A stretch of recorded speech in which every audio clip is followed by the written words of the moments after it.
Every time I think about those kids, it gets me mad.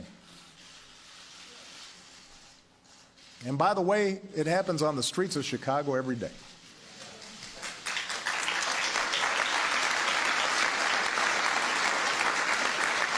So, we cannot simply turn away and dismiss those in peaceful protest as troublemakers or paranoid.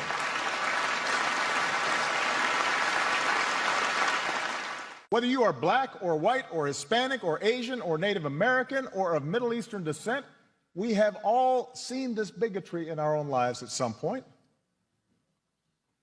We've heard it at times in our own homes.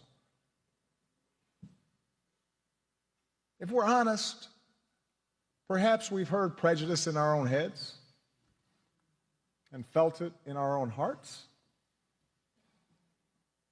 We know that. And while some suffer far more under racism's burden, some feel to a far greater extent discrimination's sting. Although most of us do our best to guard against it and teach our children better, none of us is entirely innocent. No institution is entirely immune. And that includes our police departments. We know this.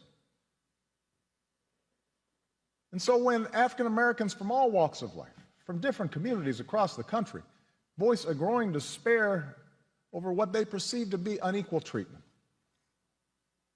when study after study shows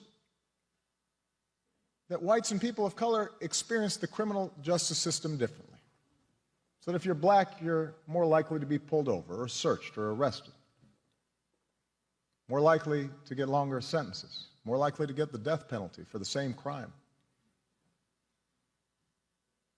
When mothers and fathers raise their kids right and have the talk about how to respond if stopped by a police officer, yes, sir, no, sir, but still fear that something terrible may happen when their child walks out the door,